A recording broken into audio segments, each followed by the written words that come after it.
Bonjour à tous, bienvenue dans ce live des Chroniques d'Alira. Aujourd'hui, j'ai la chance d'être accompagné par Cyril, Virgile, Nathan et Michael pour commencer à présenter ceux que vous avez moins l'habitude de voir. Nathan, est-ce que tu veux te présenter en quelques mots? Yes, hello tout le monde. Alors, je suis le CEO de Nomix. Nomix, on est une société spécialisée en token economics. On a développé un logiciel qui permet à n'importe quel projet de construire son économie token et de la tester pour ensuite générer son white paper. On fait du consulting aussi. Voilà, en ce qui me concerne. Trop bien, merci beaucoup. Merci d'être avec nous aujourd'hui. Yes. Michael, de ton côté, c'est ta deuxième intervention chez nous. Est-ce que tu peux te présenter pareil en quelques mots? Yes, bonjour, rebonjour tout le monde. Donc pour ma part, donc j'ai deux casquettes principales que je vais citer ici. Donc je suis CIO Officer chez Hit Consulting, hein, une ESN lyonnaise, et je suis également côté Alira, formateur référent, notamment sur la partie intelligence artificielle, sur le parcours IA. Yes, merci beaucoup. Cyril et Virgile, en un mot, même si je pense que les gens vous connaissent puisqu'ils vous voient tous les jeudis. Cyril Castagnet, du coup, formateur des devs depuis déjà 2 ans chez Alira. Salut tout le monde, donc Virgile est responsable de la newsletter et des contenus de rédaction pour Alira. Et de mon côté, je suis Jérémy Wauquiez, je suis le président et fondateur d'Alira et je suis ravi du coup de commencer ces chroniques avec vous tous. On va commencer par un premier sujet qui est important, surtout en ce début de Bull Run. Et je vois que dans le chat, on a nos habituels, nos fidèles au poste qui sont là, ça fait plaisir de vous voir. On peut commencer du coup par un premier sujet, notamment avec Nathan, qui est spécialisé au début de la vie de Nomix dans ce qu'on appelle parfois l'analyse fondamentale. Comment est-ce qu'on fait pour se renseigner sur un projet blockchain, alors sachant que évidemment ils prétendent tous être le meilleur projet de la Terre, ils prétendent tous être le prochain Ethereum, voire mieux, régler tel ou tel problème, laver plus blanc que blanc. Comment on fait pour vraiment juger du sérieux d'un projet et juger du potentiel d'un projet, Nathan? Yes, écoute, vaste sujet qui portera plusieurs ramifications. Mais au sein de l'analyse fondamentale, on va essayer d'analyser 5 critères. Le premier, c'est l'équipe. 2, c'est le déploiement marketing. 3, ça va être la tokenomics. Ensuite, on va regarder l'apport technologique et le potentiel d'adoption. Ça, c'est les 5 critères de base. C'est un petit peu le standard exigé par le marché. Maintenant, dans la vie réelle des affaires, on va mettre des pondérations sur chacun de ces critères qui sont un petit peu en décorrélation avec ce qu'on peut attendre. Et c'est ça qui est un petit peu intéressant. Et je vais essayer de vous montrer un exemple un petit peu live là-dessus. Et bien sûr, il y a la partie réseau, network, ce qu'on entend du marché. Donc, je vais commencer à rentrer un petit peu dans chaque critère avec une pondération associée. Le premier critère, j'ai parlé de l'équipe. C'est vraiment le critère le plus important et ça va peser dans 50% quasiment de la décision. Parce que tout le reste est induit un petit peu de l'équipe. Si jamais ton micro est coupé, Jérémy, je sais pas si tu as voulu dire quelque chose. Mais voilà. Non, je disais, c'est impressionnant, effectivement. 50%, c'est massif quoi, comme impact.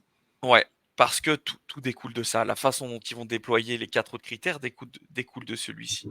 Donc ça, c'est super important. Quelle est l'expérience? Est-ce qu'ils sont déjà ratés? Est-ce qu'ils ont appris de ces erreurs?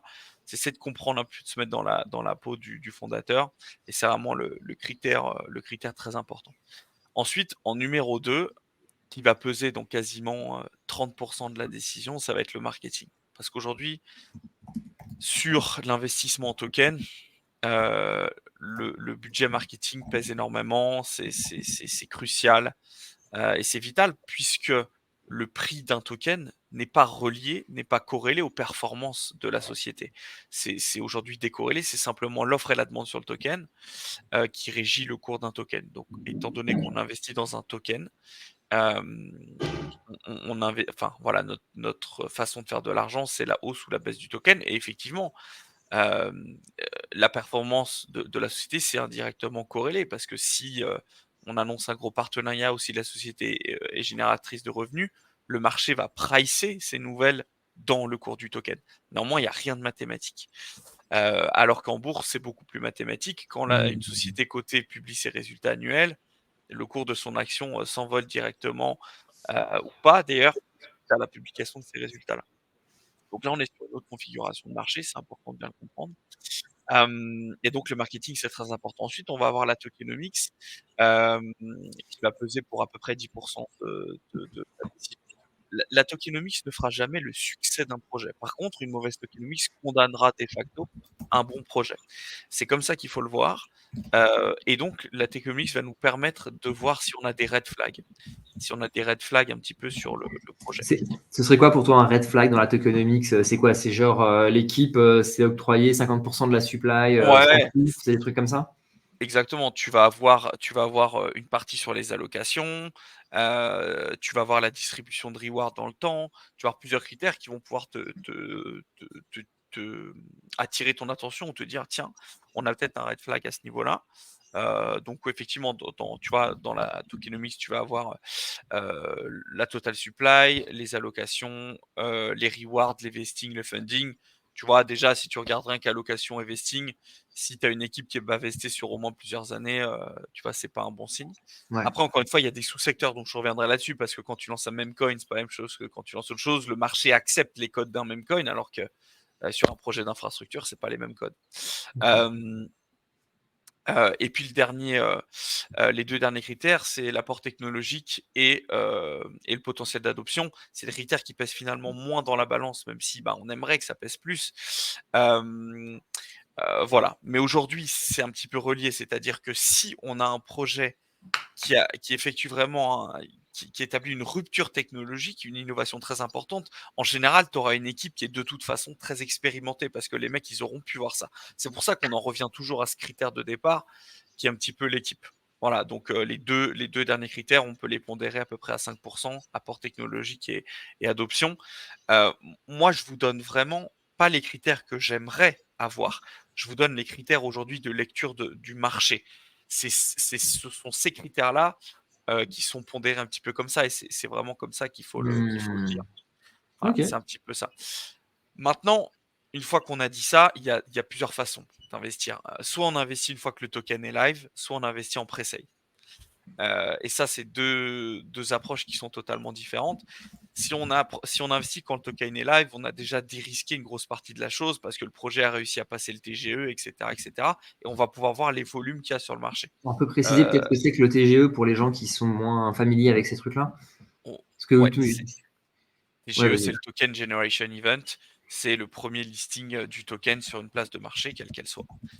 Euh, et donc, si tu veux, voilà, lorsqu'on investit post-TGE, donc une fois que le token est listé, c'est là que c'est important d'être très attentif. Si on veut essayer de faire une opération intéressante, parce que il va se passer 2 semaines assez cruciales.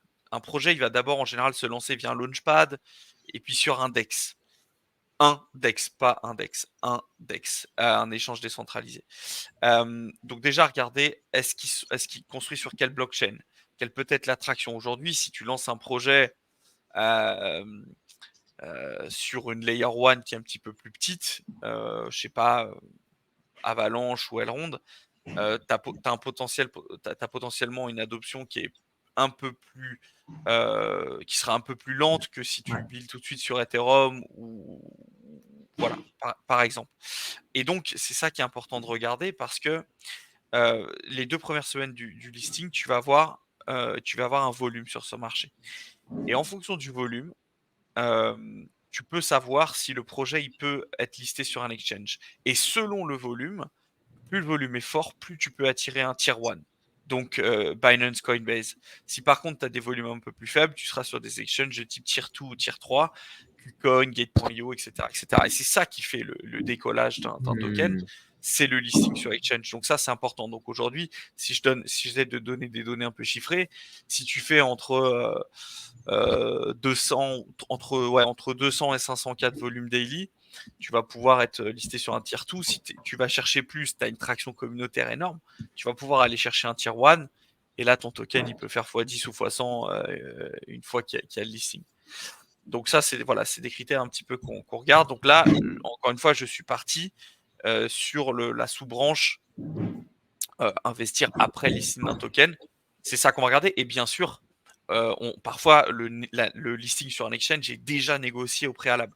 Et donc c'est bien, peu importe le volume, sauf si c'est catastrophique, mais en général, voilà. En général, c'est comme ça que ça se passe. Non, enfin, j'en ai connaître petite balle perdue. C'est juste, enfin, je veux dire, tu as Ethereum et puis tu as le reste du marché. Hein. J'aurais pu citer n'importe quel autre Layer 1. Ethereum est bien devant et franchement, c'est pas une critique envers l'un Oui, ou c'est l'autre. juste un fait. Ouais, c'est juste un fait. Donc ça, voilà, ça c'est la première chose. Et ensuite, on va voir l'investissement pre-sales. OK?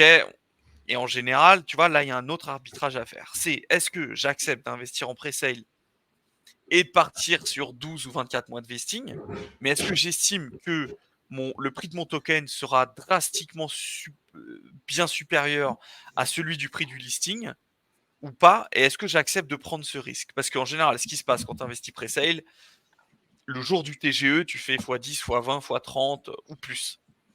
Mais ensuite, ton token, mathématiquement, le prix du token va baisser. Parce que tu vas voir au fur et à mesure les investisseurs des pre-sales qui vont commencer à vendre, une petite partie parce qu'ils sont vestés, mais ils vont quand même commencer à vendre. Et tu vas voir des take profit, des gens qui sont rentrés le jour du listing et qui sortent peut-être 2-3 semaines après. Et donc, toi, tu es en pre-sale, tu as un cliff de 3 mois, de toute façon, tu peux rien faire. Comment est-ce que tu essayes d'arbitrer ça et comment est-ce que tu te dis que c'est une bonne opération? Eh ben, tu peux pas, voilà, il faut miser sur le bon projet et vraiment que tu essayes de, faut que sur le pre-sale, tu fasses un fois, enfin, un fois 40 ou un fois 50 par rapport au listing TGE. Ça, c'est vraiment, c'est un petit peu à minima parce que ensuite ton token il va baisser mathématiquement. En général, encore une fois, il n'y a rien de mathématique, mais voilà, c'est en général. Donc voilà. Et aujourd'hui, sur les pre-sales, tous les deals sont pas bons à prendre. Qu'est-ce qui J'ai eu t'a- l'exemple. Ouais, Ouais, c'est ça, vas-y. tu nous disais avant que ça commence, tu nous prenais l'exemple où tu hésitais à rentrer, ou finalement tu décides de ne pas rentrer. Qu'est-ce qui fait que sur cet exemple-là, tu rentres pas? Ouais, exactement. Bah, je vais vous donner un petit exemple. Je reçois beaucoup de deals pre-sale. Moi, je reçois peut-être 5 ou 6 par mois. Et là, par exemple, on a pris, encore une fois, c'est pas pour dégommer le projet, c'est pas un projet français, donc je vais me permettre d'en parler et de faire la petite analyse en live. Est-ce que je peux partager mon écran? Ouais, Tout à fait. ok, En super. bas, présenter, et puis après, Ouais, ça, tu vas nickel, l'avoir. nickel. Donc c'est ce projet que j'ai d'ailleurs croisé plusieurs fois en événement, Legend of Elysium. C'est un projet sur lequel moi personnellement je n'irai pas. Encore une fois, ça ne regarde que moi, c'est pas un conseil en investissement, mais moi j'irai pas pour plusieurs raisons.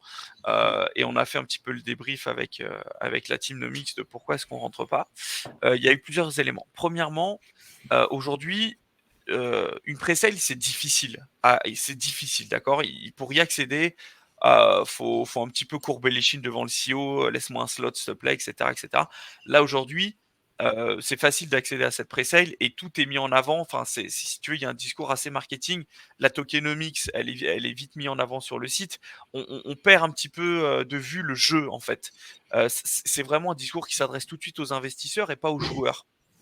Tu vois, et puis pour un jeu, c'est un petit peu problématique. Donc, tu vas tout de suite voir la tokenomics, etc., qui en soi, sur le papier, il y a pas de red flag sur cette tokenomics. En Parce gros, il y que a un c'est marketing du produit qui est lié aux investisseurs et non pas au produit lui-même, quoi. complètement. Complètement. L'autre chose, si tu veux, c'est l'équipe. Encore une fois, j'y reviens. Alors, je veux trouver le bon, que je me trompe pas. Mais l'expérience de l'équipe, il n'y a rien en gaming. Il y a un seul gars qui a un peu d'expérience en gaming. Mais tu vois, le CEO, le cofondateur du projet, le CEO, son expérience, c'est YouTube Content Creator. Et le gars, il se lance dans un projet en millions de dollars avec une équipe qui manque un peu d'expérience. Je crois que c'était lui qui avait. Ouais, même pas.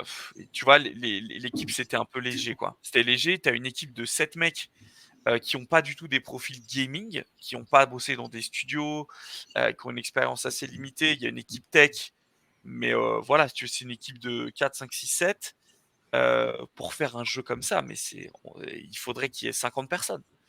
Tu vois, là, il y a un gros problème à ce niveau-là. Et puis en plus, tu vois, le fourre-tout partenaire, investor, tu sais pas qui fait quoi. En fait, ils ont mêlé partenaire, investor, infrastructure. bien sûr, c'est facile de dire que tu es partenaire avec, je sais pas, n'importe quelle Je- boîte avec qui tu as bossé. Attends, Bah, c'était quoi déjà, quand tu vois Polygon et BNB Chain, tu dis, ah, c'est bizarre quand même, qui est les deux? c'est deux concurrents, quoi. Ouais, c'est ça. Bon, tu bosses avec Ultra, ça se trouve, ils sont juste intégrés. Ultra ne sait même pas que ces Mhm. mecs-là existent. Enfin, je veux dire, si tu veux, voilà, c'est très fourre-tout, c'est très marketing. Le discours, il est très marketing là-dessus. Il y a pas mal de red flags là-dessus. Donc, franchement, voilà, on a réfléchi 10 minutes et on n'y va pas. Donc ça, c'était un des trucs assez faciles. Et ensuite, l'autre chose, c'est les bruits de couloir. C'est-à-dire que nous, on sait qu'ils sont dans tous les groupes de VC, et ils ont du mal. Ils font un peu la manche pour essayer de trouver du cash, etc. Donc voilà. Et c'est vrai que ce jeu de maîtrise du FOMO des VC, c'est un truc qui doit être bien maîtrisé par le CEO. Et là, bah, c'est pas le cas. C'est-à-dire que tu vois ils sont un peu needy. Ils sont un peu needy. Et ils font un petit peu ils sont un peu dans le besoin, quoi. Et c'est encore une fois voilà, c'est des critères qui nous parlent pas vraiment. Mais en gros, un truc que je me demande là, donc vous avez vos entrées justement pour avoir de l'information, comme tu dis, auprès des groupes de VC ou quoi. Le grand public, est-ce qu'il peut trouver ces informations-là facilement? Et sinon, est-ce que vous, chez le Mix, vous parlez par exemple aux investisseurs pour faire justement cette due diligence pour savoir s'il faut rentrer dans les projets ou quoi? Non, écoute, cette due deal, on l'a fait pour nous en tant Ouais, qu'investisseur ok. perso. Moi, je la fais pour moi. Parfois, nos mix, on met des petits tickets à droite, à gauche. Euh, on le fait comme ça. Euh, mais voilà. Et maintenant, est-ce que les utilisateurs peuvent trouver les infos? Oui, à moitié. C'est-à-dire que tu as des groupes qui sont publics de VC.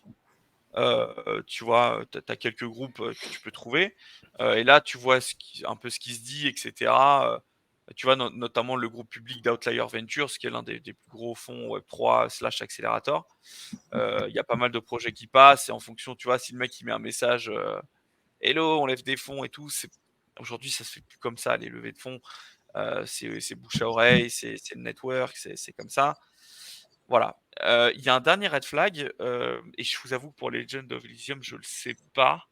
euh, c'est comment tu lances. Aujourd'hui, pour moi, les sales uniquement communautaires, c'est red flag direct. C'est-à-dire que tu as plusieurs façons de lever.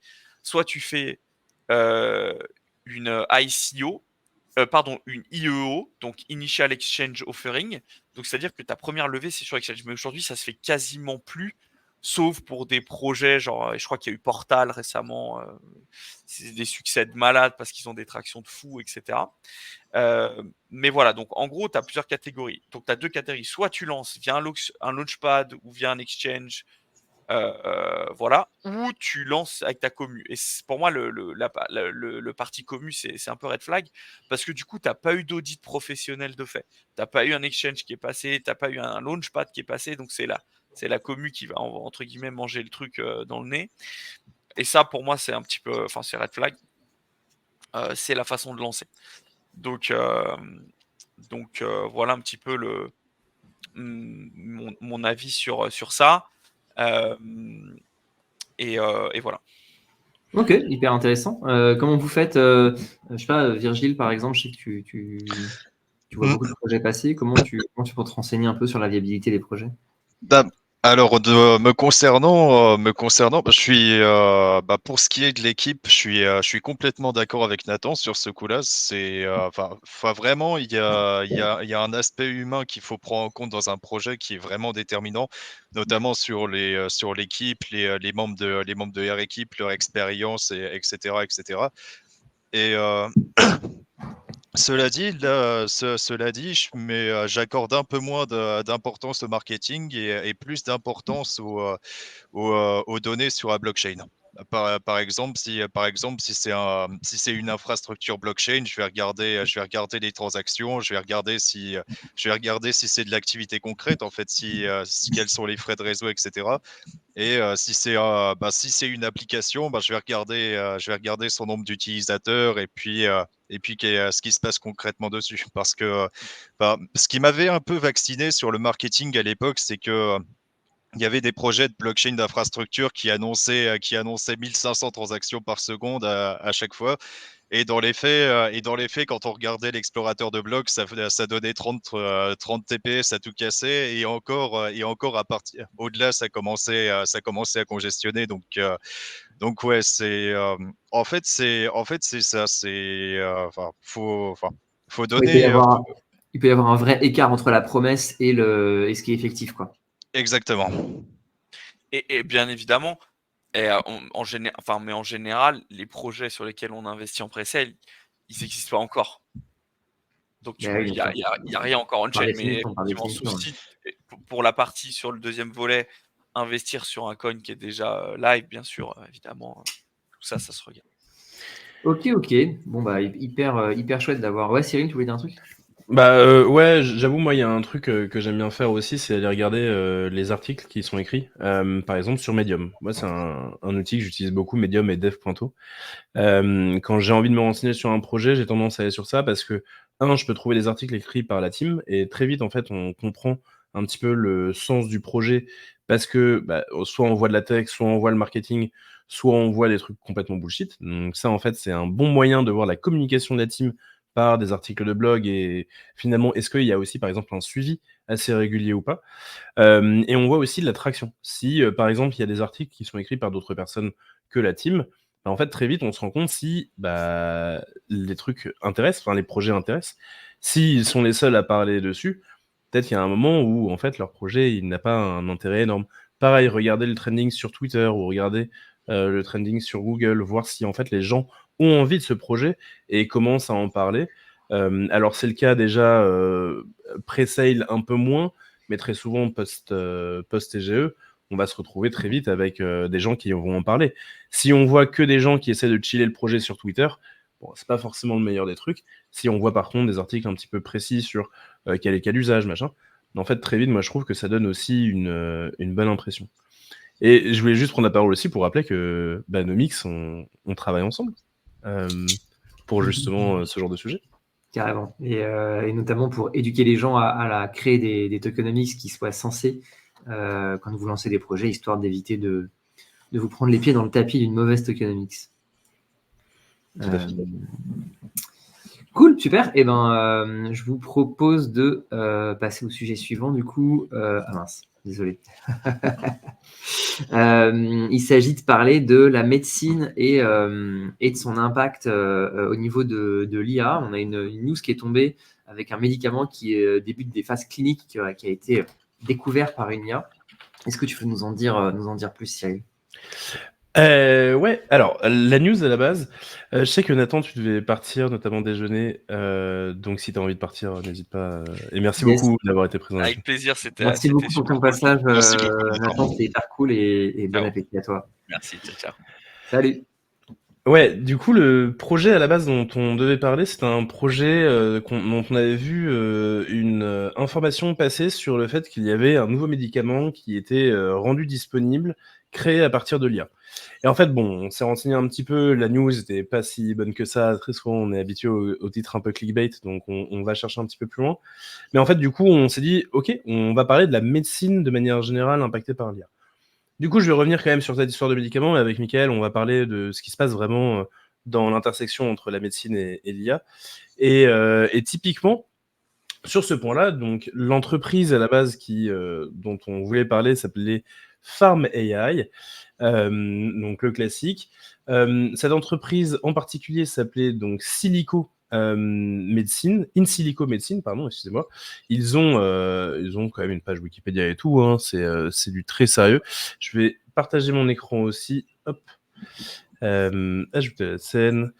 Donc voilà, ça s'appelle In Silico Medicine, ça marche très bien. Ça rentre dans un contexte où en fait l'IA aujourd'hui pour la médecine est quelque chose de vu comme étant très positivement. On a par exemple nombre d'articles qui nous vantent les mérites par exemple d'un Sanofi qui en France fait des investissements massifs sur justement le sujet de l'IA. How French Pharma, Giant Sanofi is betting big on IA, où on récapitule en fait un petit peu les millions et les millions investis dans l'IA sur plein de sujets. Et à la fin, on retrouve du coup, pareil, l'existence de notre in silico médecine qui du coup revient sur le sujet même quand on parle de Sanofi. En gros, in silico, c'est une entreprise qui a plus de 10 ans, donc ils sont pas nouveaux, c'est pas une startup récente dans le truc. Et l'idée d'Insilico, c'est d'avoir donc une plateforme qui s'appelle Pharma AI, comme je disais, dans lequel ils vont utiliser l'IA sur 2 grands points, même 3, on va dire, mais surtout les 2 premiers, qui sont notamment le fait de quand ils font de la recherche sur qu'est-ce qui est, par exemple, un souci chez des personnes, d'où ça vient. Donc ça, c'est de la recherche directement sur le fait de découvrir par exemple des gènes identiques entre les personnes qui sont touchées d'une même condition physique. Donc ça, c'est typiquement le genre d'élément sur lequel l'IA est utilisée. Et derrière, le deuxième élément, c'est de l'IA générative pour pouvoir créer des nouvelles molécules qui vont répondre du coup aux besoins qui est identifié. Derrière, c'est faire des essais cliniques imaginés, enfin prédits, on va dire, avec de l'IA, mais bon, c'est pas, c'est pas idéal parce que dans tous les cas, à la fin, on va être obligé de faire des essais cliniques réels. Ce truc-là, ça a eu un vrai impact. C'est-à-dire que là, aujourd'hui, ils sont en phase de sortir leur premier médicament pour réussir à soigner une condition des poumons qui s'appelle du coup l'inhibitor fibrosis des poumons. Donc idiopathique pulmonary fibrosis, c'est ça le terme technique anglais. Donc c'est un problème de fonctionnement de l'espace respiratoire. Et en gros, leur idée, c'était d'utiliser exactement ce dont je parlais tout à l'heure. Donc du coup, d'utiliser leurs différentes manières d'utiliser l'IA pour trouver du médicament. Donc là, c'est un article de Nature, hein, je suis sur Nature Biotechnologie, donc c'est l'une des plus grosses revues scientifiques au monde. Et notamment, je voulais vous montrer donc ce schéma dans lequel, bon, il est compliqué. Moi-même, j'y comprends pas grand-chose parce que pour le coup, je suis pas médecin et je suis pas dans la recherche en bio. Mais pour le coup, il y a quand même un point intéressant qui est que leur discovery de quel est le point qui amène cette problématique-là a été faite du coup par de l'IA, avec notamment des datasets qui ont été entraînés sur des gens qui ont des poumons qui sont atteints de cette condition. Et enfin, derrière, Generative Chemistry, donc on va rechercher des molécules qui sont assemblées justement pour pouvoir répondre à cette problématique-là. Et ensuite, j'en sais rien, me demandez pas ce que c'est la suite, mais j'y comprends pas grand-chose. Donc voilà, en gros, l'idée de ces médicaments, c'est aussi bien de comprendre d'où vient une maladie que d'essayer de répondre à une problématique. Et aujourd'hui, donc ça, typiquement, ce médicament-là, il est en phase 2 de test sur les régulateurs américains. Et donc, du coup, on se retrouve dans un système où aujourd'hui, il me semble, c'est 60 personnes en Chine, 60 personnes en Amérique qui sont traitées avec ce médicament. Enfin non, parce que du coup, c'est en double, avec du placebo, donc il y a une trentaine de personnes qui sont réellement soignées. Ce qui fait que il y a des gens qui l'utilisent aujourd'hui et on verra si au final le médicament sort à terme et si du coup c'est efficace. Ce serait du coup le premier médicament qui serait accepté pour distribution et pour répondre du coup à une condition physique qui aujourd'hui fait défaut de médicaments. Donc voilà, je voulais un petit peu parler de ça, c'était ça le point qui nous a fait rentrer dans ça. Mais je sais que Michael, toi, tu as pas mal travaillé ce sujet de manière générale. Yes, tout à fait. Et effectivement, là, on est sur une forme d'expression de tout ce que peut permettre l'IA. Et on pourrait revenir, hein, il y a longtemps, on pense que l'IA dans la médecine et l'IA en général, c'est assez chimérique, c'est encore voire utopiste, et en même temps, ça fait peur pour diverses raisons. On peut revenir dans les années 80, je ne vais pas trop en parler parce que ce qui nous intéresse, c'est ce qui se passe vraiment maintenant. Mais dans les années 80, il y a eu des modèles experts qui étaient construits sur base d'IA, hein, qui permettaient de traiter différents points, hein. Il y a on va dire, des systèmes assez célèbres comme Mycin, hein, qui permettait l'identification d'infections bactériennes, et Sphinx, qui, elle, était dédiée à la détection d'ictères, hein. Donc, déjà dans les années 80, on mobilisait l'intelligence artificielle pour recréer des systèmes experts qui, quelque part, faisaient ce que, en partie ce que faisaient les experts du médical. On peut réellement, plus contemporain, se positionner à partir des années 2010 avec un énorme boom entre 2018 et 2019. Ça, je l'ai vécu énormément dans mes précédentes boîtes. Et on pourrait catégoriser l'IA dans la médecine en 6 grandes catégories. T'en as parlé de plusieurs. Il y a la médecine prédictive en premier état, donc qui permet de prédire une maladie et son évolution. Il y a ce qu'on appelle la médecine de précision. Donc ça, c'est plus les recommandations qu'on pourrait faire sur des traitements personnalisés à la personne en fonction de différentes pathologies, de la vie de cette personne. De l'aide à la décision, et on parle bien d'aide, on ne parle pas de remplacement de la décision, on ne remplace pas les personnes. Donc sur le diagnostic et sur toute la partie thérapeutique. Les robots compagnons aussi. La robotique intervient énormément dans la médecine par différents biais. Par le biais de robots compagnons, donc pour accompagner les personnes âgées, les personnes fragiles, voilà. Donc c'est un support robotique là-dessus. Et la chirurgie assistée par ordinateur, qui elle est énormément utilisée aussi, et de plus en plus, où on le voit et on est aussi sur de la mixed reality pour faire écho aussi à des sujets qu'on voyait avant. Toute la partie robotique, réalité virtuelle, réalité augmentée et mixte, tout ça, c'est l'IA qui chapeaute le tout et qui fait que ça fonctionne correctement. Et la dernière, c'est plus sur la médecine préventive, qu'on appelle en population générale, qui, elle, va essayer d'être là en proactivité pour essayer d'anticiper une épidémie.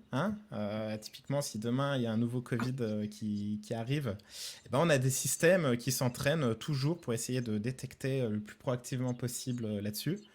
Et la pharmacovigilance de manière générale. Et justement, pour rebondir sur ton sujet, tu as effectivement la création de médicaments, ou en tout cas l'aide à la création de médicaments, qui elle est encore effectivement pour l'instant très dans le domaine de la recherche et de la théorie.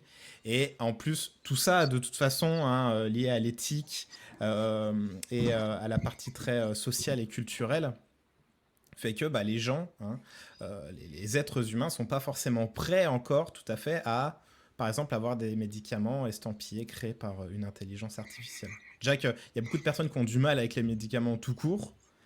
Si en plus c'est estampillé intelligence artificielle, il y a aussi un gros risque en termes de communication et de réception par le public à ce niveau-là. Après, ceux qui ont du mal avec les médicaments tout court, ils ont une espérance de vie moins élevée que les autres, donc peut-être que finalement, bientôt, il restera plus que les autres, quoi. Peut-être qu'à la limite, ils vont plus faire confiance à la machine qu'à l'être humain là-dessus. Donc ça pourrait peut-être ramener, au contraire, ces personnes-là dans le giron de la médecine tradie. Ce serait pas mal. T'es mute, Cyril. T'es toujours mute. Encore mieux, je crois. Censuré. Ouais, c'est l'IA qui a fait non, Cyril, il parle pas, il n'a pas la parole. C'est impressionnant, n'empêche, de voir ces évolutions. Je suis impressionné à la fois de voir les évolutions qui sont liées à des découvertes de nouvelles molécules par des IA. C'est plusieurs fois qu'on en parle dans d'autres secteurs, dans le secteur des matériaux, etc. Dans le secteur du médicament, c'est assez impressionnant. Puis de voir aussi, en fait, c'est un peu ce qu'on dit dans d'autres contextes.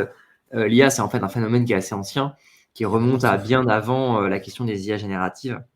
Exactement. Et de l'aide à la décision, on en fait depuis un petit moment, quoi. Ouais. Moi, je me souviens, je suis bourguignon d'origine, et j'avais suivi de près ce que fait le CHU de Dijon, en l'occurrence. Ouais. Et en 2019, ils ont acquis dans le service d'imagerie des urgences du CHU de Dijon un scanner qui est équipé d'une solution de deep learning embarqué. Donc, c'est créé par Canon, la branche médicale de Canon, ceux qui faisaient les appareils photo, et qui permet justement de traiter l'image pour que derrière, quand il y a, on va dire, l'analyse par un médecin, d'arriver en fait à concentrer l'information pour éliminer le bruit. Et en même temps, peut-être aider aussi, par exemple, cette news-là, aider aussi, donc là, on parle de 2019, c'est pas genre il y a 3 mois, Et ces solutions-là étaient déjà déployées, voilà, 17 janvier 2019, la news. Moi, j'étais sur le site du CHU, hein, mais effectivement, ils en ont beaucoup parlé. Pour ça, on aime bien à chaque fois redécouvrir ce qui est en fait pas nouveau, hein, et se dire waouh, l'IA c'est nouveau. Bah, en fait, non, hein. Et dans le domaine du médical, ça l'est pas du tout. Il y a, je me souviens aussi, ça nous avait beaucoup intéressé dans mon domaine. En 2019, donc entre juin et septembre 2019, il y a eu comment dire, un baromètre, hein, qui a été créé, une enquête publique réalisée, donc, notamment au sein des hôpitaux publics, auprès des directeurs généraux, des présidents de commissions médicales, etc., etc., pour voir un petit peu leurs ressentiments sur leurs impressions sur l'IA et comment ils considèrent l'IA en tant qu'enjeu. Et là, j'ai les chiffres sous les yeux. Donc, c'est le CHRU de Nancy, hein, qui avait publié et qui était à la manœuvre derrière, au pilotage. Donc, il y a 81%, 2019, hein, des répondants qui considèrent que l'IA est un sujet très important pour les hôpitaux et 76% qui l'inscrivent comme une priorité stratégique dans leur établissement. C'est pas quelque chose d'anodin. Et sur d'autres statistiques, il y avait 85,7% des répondants qui estiment que le principal défi est l'identification et la priorisation des domaines où l'IA apporte plus de bénéfices. Et toujours en majorité, mais un peu moins, hein, 66% qui appartiennent à un établissement qui a déjà mis en œuvre des dispositifs IA. Donc déjà en 2019, sur l'ensemble du panel représentatif des CHU en France, il y a quand même 66% des répondants qui étaient dans des établissements qui mettaient en place de l'IA pour tout ou partie de leur process. Généralement, c'est en partie, hein, en grande partie. Mais voilà, on parle de 2019. Donc, le champ de la recherche pure a été quitté 2013-2014 pour réellement trouver des applications concrètes et précises, que ce soit dans le matériel, que ce soit dans plein de trucs. À partir, on va dire, de 2018-2019, là, on en a vraiment partout. Et peut-être les dernières choses liées au LLM, hein, au grand modèle de langage, il y a Biomistral, justement, c'est une news, hein, de la deuxième moitié du mois de mars, qui a été publié sur notamment Hugging Face, qui est aussi... donc tout ça, c'était orchestré, hein, par le labo des sciences numériques de Nantes, et derrière une équipe, hein, de traitement automatique de la langue. Donc tu as des universités, tu as le CNRS, tu as l'école centrale Nantes qui est derrière, avec leur supercalculateur, qui propose, hein, déjà un premier LLM spécialisé dans le domaine du médical. Bien évidemment, il rappelle à différents moments que ça ne remplace surtout pas les conseils d'un médecin, de véritables professionnels. Mais voilà, on commence à voir popper petit à petit aussi sur la partie générative LLM des outils grand public, hein. Donc c'est sur Hugging Face, c'est ouvert, c'est utilisable par n'importe qui. En plus, c'est un modèle 7B, donc c'est quelque chose qui tourne sur n'importe quel PC à peu près, sans qu'il soit trop récent. Donc n'importe qui peut avoir Biomistral qui tourne à la maison, hein. Donc voilà, on est vraiment dans des choses qui ont été ramenées un peu plus récemment avec la partie LLM, hein, qui elle a un peu plus 2 ans et demi dans la forme mature qu'on voit aujourd'hui. Mais sinon, c'est plus... On est sorti du domaine de la révolution il y a 5-6 ans pour juste être dans la continuité, dans l'évolution, avec Dans des l'usage. systèmes, hein, de plus en plus précis et intéressants, quoi. Est-ce qu'on m'entend? Ouais, on t'entend, ça y est. Le retour de Cyril. Tadadadam. J'ai meublé en attendant. En vrai, c'était un meuble parfait. Mieux que clair. Leur logo, incroyable, hein, vraiment. C'est absolument Ah, ils ont tout donné, là, hein. Ah bah, sponsorisé par Word, le logo. Ouais, tu vois, là. C'était la police 3D. Non, et puis tout à l'heure, quand je voulais parler et que j'ai été mute par l'opération de l'ordinateur, en fait, peut-être que nous, ce qu'on vante très souvent avec la blockchain, c'est le côté, vous partez et d'un tiers de confiance. Enfin, vous n'avez plus le tiers de confiance et vous faites confiance juste à du code et à ce que le code est capable de faire. En fait, peut-être que, comme tu disais tout à l'heure, peut-être que ça va ramener des gens vers la médecine, en fait, le fait d'utiliser des IA et des trucs comme ça, parce que là, il n'y aura plus les problèmes de conflit d'intérêts humains, machin.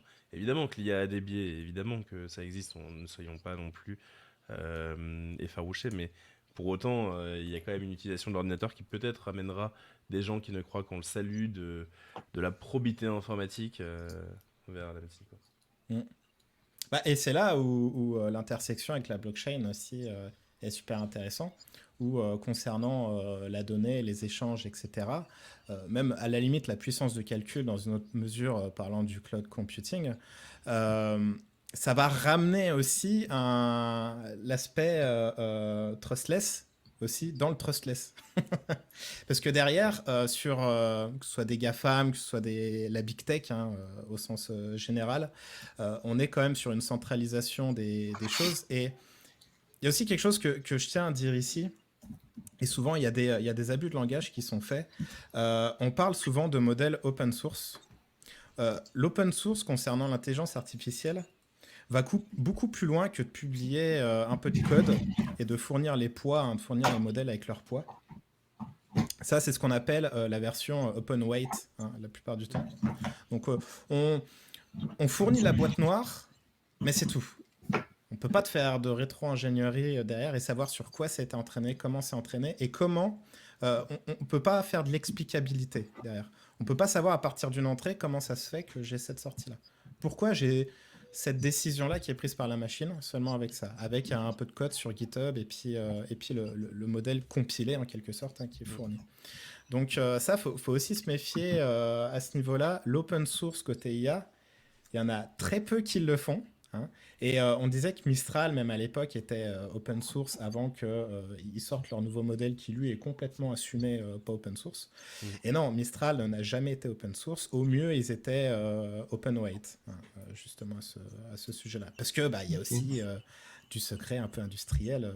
Bien sûr, tu n'as pas envie que les collègues te recopient, c'est toujours pareil. Ok, hyper cool. Hâte de voir en tout cas ce qui va être permis par l'IA au niveau de la médecine de manière globale. Moi, j'ai vraiment la conviction que ça viendra modifier les lignes de manière assez profonde. Peut-être que certains me taxeront de naïf, mais je pense vraiment qu'on va faire des progrès assez incroyables au niveau du bien-être de l'humanité grâce à l'IA, notamment dans le secteur de la médecine. Et j'ai hâte de voir ça, et notamment, et sans vouloir geeker, sur toute la thématique de la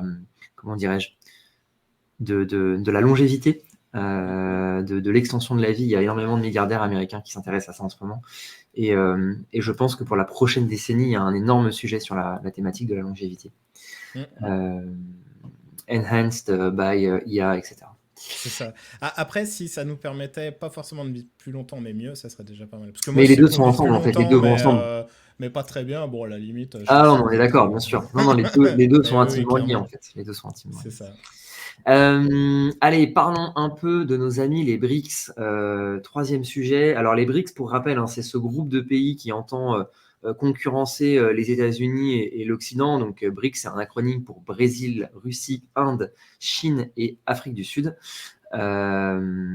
Et donc, la petite histoire, c'est qu'effectivement, ce groupe de pays, il faut savoir qu'à l'échelle mondiale, le dollar est utilisé pour procéder à tout un tas de paiements au niveau du commerce international, et ça leur pose un petit problème de souci qui est que les États-Unis, c'est ce qu'on appelle l'extraterritorialité du dollar, ont décidé que toute personne qui utilisait le dollar devait se soumettre à la loi américaine. Et ça permet aux États-Unis d'infliger des amendes, de contrôler des flux, de geler des avoirs, etc. Enfin, ça permet en fait aux États-Unis de finalement contrôler les affaires du monde, y compris sur ce qui est en dehors de leur territoire, puisque les contrats sont labellisés en dollars, et ils estiment qu'en fait, finalement, ça regarde leur juridiction. Donc ça, c'est le fait pour les États-Unis d'être la monnaie de réserve du monde, c'est quand on regarde dans les dynamiques géopolitiques en série longue, il y a toujours un empire qui a la monnaie la plus forte et qui arrive à imposer sa monnaie à tous les autres. C'est en fait un privilège impérial, on pourrait appeler ça, qui est extrêmement puissant et qui est utilisé par les États-Unis à plein. Donc forcément, ça leur plaît pas trop à nos amis des BRICS, et ils se disent qu'il sortirait bien de ce joug de la part des États-Unis. Et donc ils ont annoncé. Alors pour l'instant, rien n'est fait. Et de mon côté, je suis je vais attendre de voir des choses réelles sortir pour y croire. Mais néanmoins, ce qui a été annoncé, et notamment par un porte-parole du Kremlin qui s'appelle Yuri Usavok, et je vais le citer, nous pensons que la création par les BRICS d'un système de paiement indépendant est un objectif important pour l'avenir. Il n'a pas tort. L'essentiel est de s'assurer qu'il est pratique pour les gouvernements, les particuliers et les entreprises. Il n'a pas tort non plus. Les travaux se poursuivront pour développer l'accord sur les réserves contingentes. C'est cette notion-là que je voudrais travailler avec vous après, principalement en ce qui concerne l'utilisation de monnaies différentes du dollar américain. Donc, il essaie de sortir de l'extraterritorialité du dollar.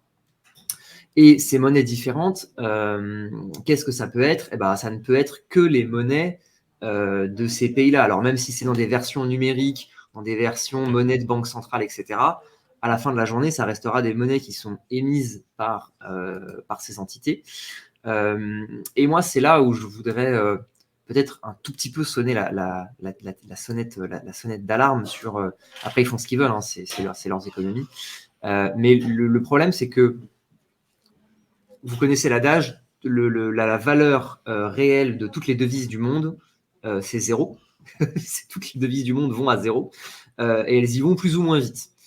Une de celles qui y va le moins vite, c'est le dollar. Même si le dollar a perdu 99% de sa valeur en un siècle, ça reste mieux que 99,999. Et le problème, c'est que toutes les autres devises sur Terre vont à zéro plus vite que le dollar. Ici, je vous ai mis le rouble face au dollar américain. Donc, on a perdu les 3/4 de sa valeur en l'espace de 15 ans. C'est pas incroyable. Je vous ai mis le réal brésilien. Les Chinois sont ceux qui s'en sortent le plus. Alors, ils ont contrôlé de manière très, très féroce leur change sur la première décennie du 21e siècle. Et à partir du moment où la monnaie est fluctuante, on voit qu'on est vaguement dans un canal baissier. C'est peut-être celui qui a le plus de chance face au dollar américain. Ça reste à prouver. Je vous ai mis la roupie indienne. Donc là, malheureusement, c'est l'effondrement assez massif. Et je vous ai mis le rand, qui, pareil, est malheureusement la même punition. Donc, c'est compliqué, en fait, de faire des monnaies qui gardent de la valeur. Et c'est compliqué pour une raison qui est assez simple, c'est que ça ne coûte rien au gouvernement de faire des monnaies. Et donc, le problème, c'est que puisque ça ne coûte rien, c'est très facile d'en faire beaucoup. Et fatalement, c'est assez compliqué de maintenir de la valeur sur la durée. Alors, il se trouve, et là, je finirai là-dessus et je vous donnerai la parole après, mais je vais finir d'une manière un petit peu ironique peut-être, mais il se trouve que nous avons depuis 15 ans maintenant sur Terre une monnaie qui est internationale, qui est difficile à produire, qu'on peut transmettre en 10 minutes, qu'aucun gouvernement sur Terre ne contrôle, et pas le gouvernement des États-Unis, qu'on peut utiliser pour faire des paiements, quelle que soit l'échelle du paiement. Bref, ce qu'on appelle une monnaie dure, une monnaie hard, et évidemment, c'est le Bitcoin. Donc, j'espère que les différents ministres de l'économie et les différentes banques centrales de ces différents pays qui souhaitent s'extirper du dollar, et je les comprends, finiront par découvrir ça et par se rendre compte que, et je finirai là-dessus, dans une société, quand la monnaie est rare et difficile à obtenir, tout le reste est abondant. Quand la monnaie est abondante, tout le reste est rare et difficile à obtenir. Je croyais que tu voulais parler de l'Ethereum, je suis un peu déçu. Mais... Ah, je suis désolé. Hein. J'avais compris Ethereum aussi. Bon, ça viendra, j'imagine. Encore quelques années. Il faudrait qu'on transmette le lien au ministère des Finances. Ce serait cool. Qu'est-ce que vous en pensez du coup de cette news et de cette tentative d'échapper de nos amis les BRICS à l'impérialisme américain? Ça, c'est pas nouveau, effectivement, là-dessus. Les BRICS, c'est un peu une alliance de circonstances. C'est en soi, et pour moi, les BRICS, alors, j'ai pas creusé non plus, je suis pas expert en géopolitique, loin de là. Hein. Mais ce qui est assez rigolo à voir, c'est qu'il y a des déclarations plus ou moins communes, il y a des effets d'annonce, il y a un cirque pas possible à chaque fois que quelqu'un du Kremlin ou un Chinois parle. Bon, ça c'est très bien. Mais on se rend vite compte que quand on gratte un peu le vernis, ces pays-là ces États-là, ces grandes zones géographiques-là, n'ont en commun que justement ce côté, on ne veut plus des États-Unis pour nous mener par le bout du nez. Mais entre elles, entre la Chine, le Brésil, les gros, hein, l'Inde, etc., ils ont rien à voir entre eux et ils ont des, comment dire, ils ont Voire il y a des toute une intérêts série qui sont complètement à divergente. l'opposé. Ouais, voire il y a une série Donc, de c'est conflits ça. larvés ou pas entre ces Et, différents États. C'est le cas entre la Chine et l'Inde, par exemple. Ouais, voilà. Mais Mm. avec la Russie aussi. bien sûr. Voilà. Donc pour moi, ça c'est plus des effets d'annonce. Et ça va peut-être venir amplifier un phénomène que l'on voit où justement, pour moi, c'est très cyclique là-dessus. On le voit en Europe, hein, on essaye de construire une Union européenne qui n'a parfois d'union que le nom. Il y a des intérêts qui sont différents et parfois ça ressort plus ou moins fort. Derrière, c'est des tentatives justement d'essayer de faire au moins pire. Mais pour moi, c'est... Alors, peut-être que je me trompe, hein, et puis à la limite, pourquoi pas, ça fera des choses à raconter. Pour moi, c'est une tentative qui va pas donner grand-chose parce que chasse le naturel, il revient au galop. Et, euh, et je pense que derrière, alors déjà, je pense que tout le monde se laisse pas faire.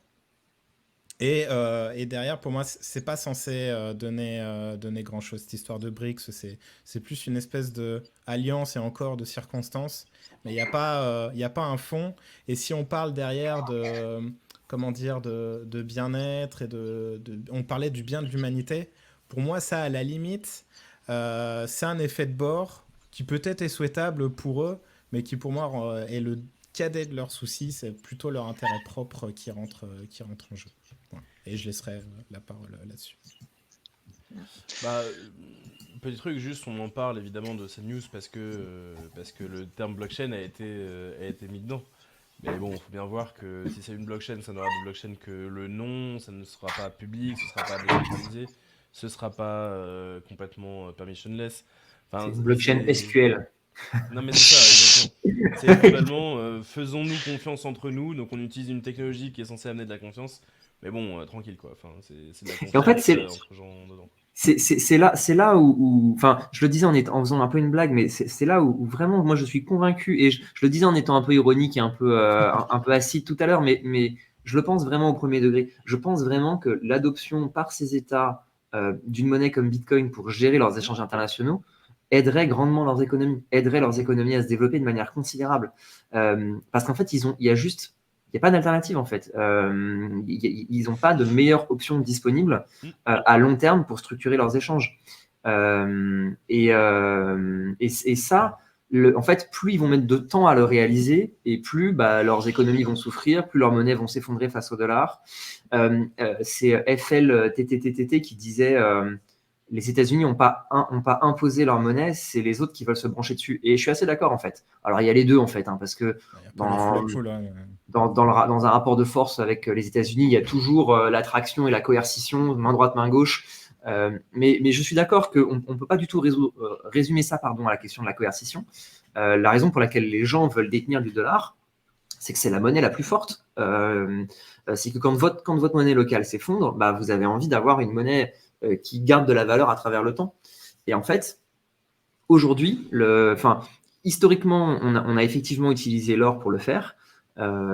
Et c'était plutôt une bonne solution. Hein. Ça a permis à plein d'économies de prospérer et de se développer de manière correcte. À partir du moment où on est passé dans le système actuel qui est en fait c'est des monnaies gouvernementales qui sont créées à volonté, finalement, la meilleure alternative que ces États ont, c'est Bitcoin. Je pense sincèrement que c'est Bitcoin. Et ils finiront par s'en rendre compte. La seule question, c'est combien de temps ça va leur prendre. Est-ce que ça va leur prendre encore 2 ans, 5 ans, 10 ans, 15 ans, 20 ans Moi, j'attends. Hein. Moi, je ne suis pas pressé. À ce compte-là, si tu veux mon avis sur la question, Jérémy, ce sera surtout une question de décennie, parce que, Bah, en fait, c'est même un peu plus nuancé que ça parce que là, en ce moment, à l'heure actuelle, l'adoption des cryptos par les États, c'est pas possible parce que bon, suffit de voir à quel point Bitcoin et Ethereum galèrent en ce moment. Faut vraiment attendre que les solutions de scalabilité se développent pour que ce soit adopté à grande échelle parce que Je pense pas. pour l'instant, Ouais, on t'as pas besoin de doit. scalabilité. Hmm, hmm. T'as pas besoin de grosses transactions par seconde pour Ouais. faire des grands Oui, commerces ouais, internationaux. Le but, je c'est suis pas, d'accord. le but, c'est pas d'acheter sa baguette de pain, hein. Le but, c'est de payer une fois par an ta balance commerciale. Franchement, entre la Chine et les États-Unis, tu notes sur un morceau de papier, sur un système qu'ils font entre eux, ou sur un channel payment spécifique, les échanges qu'ils font. À la fin de l'année, tu règles la balance commerciale, un échange, une transaction. Enfin, Hmm. Et exactement comme c'était le cas au moment où on payait nos balances commerciales avec de l'or. On faisait un cargo d'or par an, on envoyait l'or au pays qui avait la balance commerciale la plus forte, et puis fin, quoi. et- Ouais, c'est vrai. Et puis ce que je voulais dire aussi, c'est que ce sera d'abord les pays les plus petits qui vont l'adopter en premier Ouais. et ensuite ça va remonter progressivement jusqu'à ce que ce soit adopté par les pays les plus puissants. Bah, d'ailleurs plusieurs pays ont implicitement adopté les cryptos, donc ouais, c'est clair que ça va prendre du temps et ça va se compter ça va se compter en décennies de mon point de vue, mais on est bien parti pour ça. Bah, en vrai, tu vois, tu l'as très bien dit avec le côté les pays plus petits vont commencer. En fait, ce sont les pays qui en ont le plus besoin aujourd'hui. On a parlé évidemment du Salvador et de la République centrafricaine. Quel sera le prochain? Est-ce que ce sera celui qui, comme par exemple la Chine, a un yuan qui est pas mauvais et pas si faible que ça, qui va commencer à mettre le pied à l'étrier? C'est vraiment pas sûr, quoi. Est-ce que par contre, on a plus de chances de voir un Argentin qui a quasiment plus du tout de valeur commencer à aller vers ça?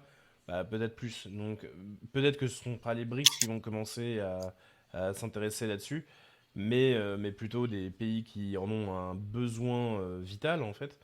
Mais dans tous les cas, c'est intéressant de voir que les pays se renseignent sur ça, sur ces technologies-là et sur le fait que, tiens, c'est marrant, comment on pourrait se faire confiance à nouveau et comment on pourrait faire en sorte d'avoir une politique commune, monétaire, machin. Donc en fait, ne serait-ce que cette arrivée des sujets là dans les pays internationaux, des pays qui ne sont pas limitrophes, des pays qui sont différents en tout point, d'un point de vue région, d'un point de vue population ou quoi, en fait, je trouve ça intéressant. Dans le chat, il y avait un truc sur l'euro. Globalement, c'était l'euro a la même prétention. Et c'est complètement réel, l'euro a la même prétention, mais l'euro, au moins, on comprend l'idée d'unité géographique, et en plus d'unité politique sur beaucoup de points. Là, c'est des pays qui sont si différents que imaginer que ça arrive demain, c'est pas possible. Par contre, que ça commence à en discuter, c'est bien. Ça veut dire qu'à l'international, on se dit, c'est marrant, on était dans un système qui était pas fameux pour nous, qui était pas fameux pour les autres. Réfléchissons à comment faire autrement. Et c'est bien de Ouais, réfléchir. ouais, complètement. Ouais. Après, j'ai toujours tendance à dire que le numérique, il a tendance à rétrécir le monde et faire qu'au final, Bien sûr. effectivement, là, pour moi, ça a de moins en moins de sens, peut-être, la proximité géographique et le côté limitrophe. On se rend compte aujourd'hui que les frontières sont beaucoup plus proches qu'on ne le croit. Et la notion même de frontière est d'ailleurs, sans rentrer dans la géopolitique, remise en cause aussi très régulièrement. Il est Donc, anarchiste. mais je te Comme on rejoins veut. tout à fait que l'euro, en tout cas, c'est plus simple d'y voir une conception, un ensemble cohérent, et encore. Mais pour les BRICS, oui, c'est vraiment ce que je disais tout à l'heure aussi, quoi. Allez, on va conclure sur ces belles paroles. Est-ce que les ministres des BRICS découvriront le Bitcoin? C'est ce que nous découvrirons lors de la prochaine chronique, la semaine prochaine. Ils en ont plein les poches, peut-être. Je leur souhaite, je leur souhaite, je leur C'est souhaite. ça. Merci à tous et à toutes d'avoir suivi cet épisode des chroniques. On se retrouve justement la semaine prochaine pour un nouvel épisode. D'ici là, si vous souhaitez nous rejoindre, vous former à la blockchain, à l'intelligence artificielle, rejoindre cet écosystème, devenir un professionnel, on a 4 formations sur la blockchain, 2 formations sur l'IA. tout est indiqué sur alira.fr. Les formations sont incroyables. C'est les formations de la meilleure qualité de la galaxie. Honnêtement, je le dis en rigolant. Virgile, en direct, d'ailleurs. Je le dis en rigolant, mais allez voir les revues sur Internet. En fait, je le dis parce que pourquoi je le dis? Je le dis parce que ce matin, j'ai discuté avec notre équipe de conseillers formation et ils m'ont dit j'ai encore discuté avec des prospects qui me parlaient de tel autre organisme de formation. Je ne vais pas les citer. Et ce n'est pas de BBS. Mais donc, je ne dis pas qui. Et là, c'était une catastrophe, les formations, vraiment. C'était, ils sortent, ils ne savent pas faire une transaction. Ouais. Donc, voilà. N'hésitez pas à venir vous former chez nous, ça nous fait toujours grand plaisir. Sur alira.fr, vous retrouverez toutes les informations. Merci à tous de nous avoir suivis. Et on se retrouve du coup jeudi prochain pour un prochain épisode. Ciao, ciao. Bonne journée Merci à tous. Salut tout le monde. Salut. Ciao.